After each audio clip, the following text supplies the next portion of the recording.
shares of Shopify are soaring after the e-commerce company reported 31% revenue growth in the second quarter. That's amazing. Joining us now, first on CNBC, talk more about the company's earnings is Shopify president Harley Finkelstein. Harley, it's great to have you on the show. It looks like that you are now the largest Canadian stock.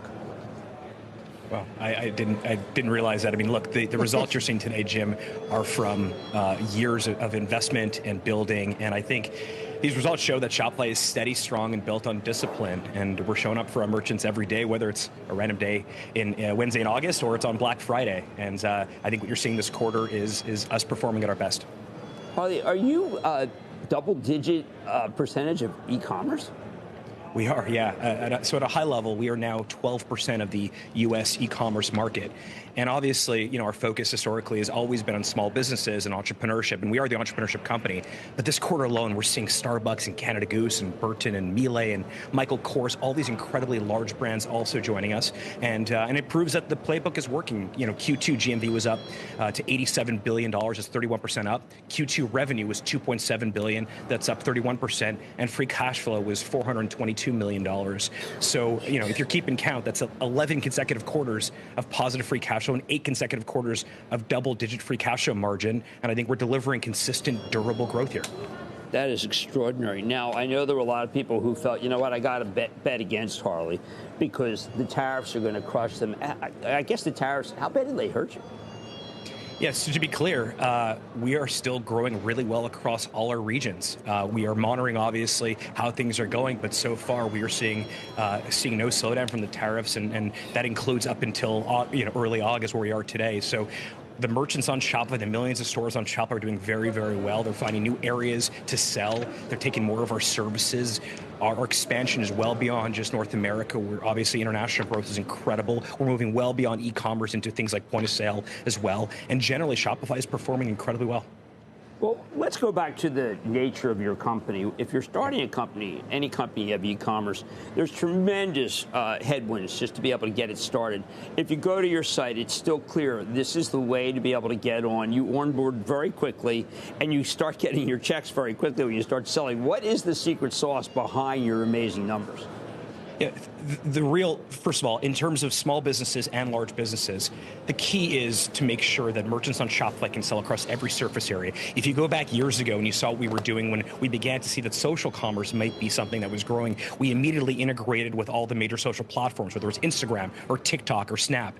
And then as we saw that things were happening in culture and music, we began to integrate with Spotify, so you can sell products directly on Spotify. And obviously yesterday we announced our agentic commerce products, which means that, with all these AI companies, we're able to embed commerce, make it really easy for them to embed the entire Shopify catalog directly in those agents. And now consumers can spend their time in those agents finding great products that they love. And the unfair advantage we have is that consumers' favorite brands, favorite products, they're all on Shopify.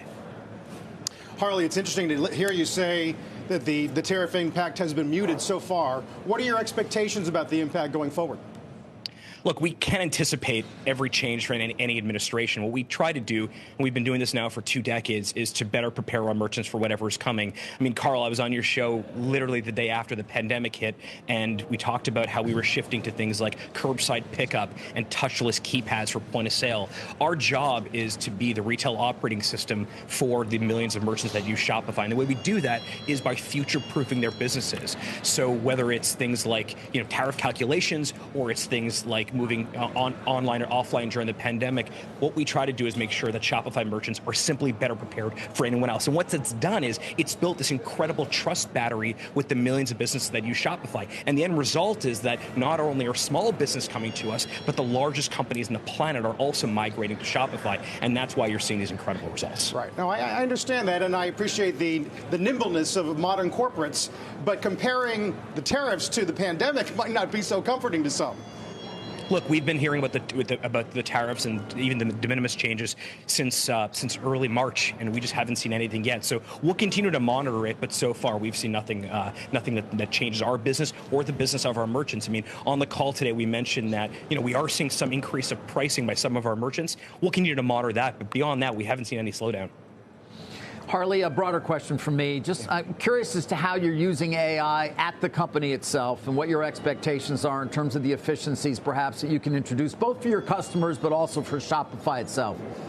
Yeah, we've been, I think a lot of companies will benefit from AI, but I think Shopify specifically has an opportunity to leverage AI both internally and for our merchants. From the merchant perspective, I mean, we talked about small businesses earlier. We built Shopify Magic, which effectively embeds AI across the entire product of Shopify. So whether it's simple tasks like product descriptions or creating better product photography, or it's figuring out, what orders or what products and what SKUs are selling better and where to place marketing dollars, we think we can actually create these superpowers. We call it sidekick because every merchant needs a sidekick that allow them to grow business at a much faster clip.